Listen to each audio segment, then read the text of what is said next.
Assalamualaikum warahmatullahi wabarakatuh.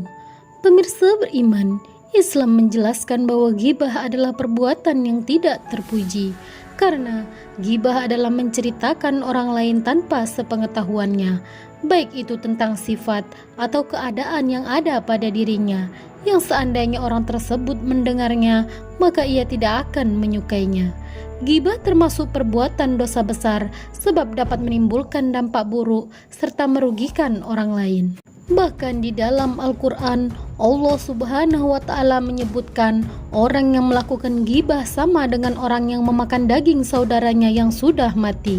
Hal ini termaktub dalam Al-Quran surah Al-Hujurat ayat 12. Pemirsa beriman, meskipun hukum asal ghibah adalah haram, namun tidak semua jenis ghibah dilarang dalam agama.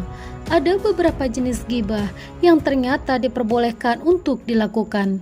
Lantas kenapa dan apa sajakah jenis ghibah yang diperbolehkan? Apakah curhat juga termasuk ke dalam kategori ghibah? Simak video ini sampai akhir agar dapat menambah khazanah keilmuan kita. Pemirsa beriman, ada beberapa jenis ghibah yang diperbolehkan, yaitu dimaksudkan untuk mencapai tujuan yang benar. Tujuan tersebut tidak akan tercapai kecuali dengan ghibah. Dalam hal ini, Imam Nawawi menyebutkan 6 kondisi diperbolehkannya melakukan ghibah, yaitu yang pertama, sidang di pengadilan. Dalam sidang perkara di hadapan hakim, seseorang boleh menceritakan orang yang menzoliminya kepada pihak yang memiliki kekuasaan untuk memberikan keadilan. Keadilan tentu hal yang wajib ditegakkan oleh setiap muslim dimanapun mereka berada. Kedua, pelaporan kepada pihak yang berwajib. Dalam melaporkan pelanggaran hukum kepada kepolisian atau otoritas terkait dengan niat mengubah kemungkaran, maka ghibah diperbolehkan. Misalkan, seseorang berkata kepada kepolisian, "Fulan melakukan ini kepadaku, tolong cegah dari perbuatan tersebut." Ketiga, meminta fatwa atau arahan dari alim ulama. Dalam hal meminta fatwa kepada seorang mufti, seseorang boleh menceritakan masalahnya untuk memberikan gambaran yang jelas bagi ulama yang mengeluarkan fatwa. Tetapi, jika penyebutan nama secara personal tidak dibutuhkan, lebih baik tidak mengambil jalan ghibah. Keempat, peringatan publik. Hal ini dilakukan untuk mengingatkan publik agar terhindar dari kejahatan, baik pihak personal maupun institusi.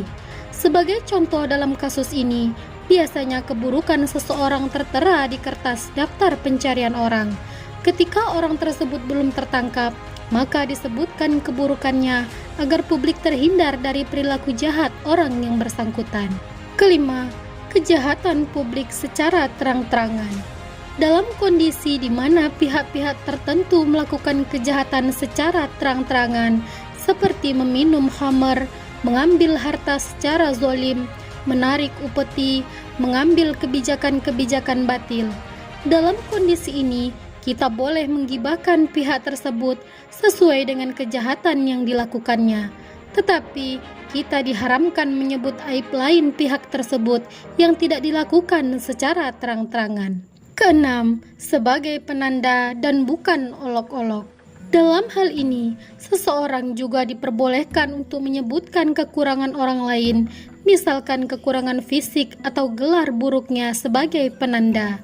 Misalkan, ketika di suatu tempat banyak orang dengan nama Fulan, maka diperbolehkan memanggilnya dengan sebutan si Fulan atau si Fulan pendek dan yang lainnya. Namun perlu diingat, menyebut yang demikian bukan dengan niat mengolok-olok atau mengejeknya, melainkan sebagai penanda dan pembeda. Namun, alangkah lebih baiknya jika hal tersebut telah disetujui oleh orang yang bersangkutan agar ia tidak tersinggung, sehingga tidak menimbulkan dosa, dan jika ada panggilan yang lebih bagus, maka itu lebih baik. Pemirsa beriman, perlu dipahami keenam jenis ghibah mubah tadi juga menjadi tidak diperbolehkan jika dilakukan secara berlebihan. Membicarakan keburukan orang lain dalam konteks yang mubah punya batasan proporsinya agar tidak melebar kemana-mana dan melebihi batasannya. Di masa sekarang ini, Gibah dapat saja terjadi dalam berbagai bentuk, misalnya melalui tayangan infotainment di televisi sampai dengan akun gosip di media sosial. Bahkan sudah menjadi rahasia umum ketika orang-orang suka dan sudah terbiasa melakukan gibah. Karena itulah beberapa organisasi Islam mengharamkan infotainment karena dianggap sebagai bagian dari gibah. Lantas, bagaimanakah dengan curhat? Apakah curhat juga termasuk ke dalam gibah? Pemirsa beriman, sungguh sangat beda tipis antara gibah dan curhat.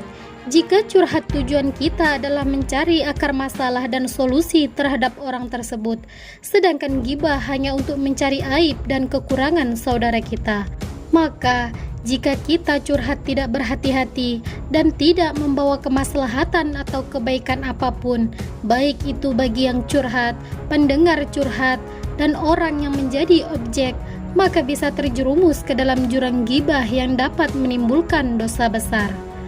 Pemirsa beriman, penting diketahui, dosa gibah tak hanya berlaku bagi orang yang melakukannya. Orang yang sekedar mendengarkannya juga akan mendapat dosa besar sebagai ganjaran dari Allah Subhanahu wa Ta'ala. Imam Nawawi dalam Al-Azkar menyebutkan, ketahuilah bahwasanya gibah itu sebagaimana diharamkan bagi orang yang menggibahi, diharamkan juga bagi orang yang mendengarkannya dan juga menyetujuinya. Maka wajib bagi siapa saja yang mendengar seseorang mulai menggibah saudaranya yang lain untuk melarang orang itu kalau dia tidak takut kepada mudarat yang jelas. Dan jika dia takut kepada orang itu, maka wajib baginya untuk mengingkari hatinya dan meninggalkan majelis tempat gibah tersebut jika memungkinkan. Jika dia mampu untuk mengingkari dengan lisannya atau dengan memotong pembicaraan gibah tadi dengan pembicaraan yang lain, maka wajib bagi dia untuk melakukannya. Jika dia tidak melakukannya, berarti dia telah bermaksiat. Pemirsa beriman, semoga ini dapat menjadi bahan renungan kita semua agar lebih berhati-hati dalam menjaga lisan. Dari Abu Hurairah radhiyallahu an bahwa dia mendengar Rasulullah shallallahu alaihi wasallam bersabda, kadangkala seseorang mengatakan hal yang sepele tetapi bisa mengakibatkan ia terjerumus ke dalam neraka yang lebih jauh jaraknya daripada jarak antara timur dan barat. Hadis riwayat Bukhari dan Muslim.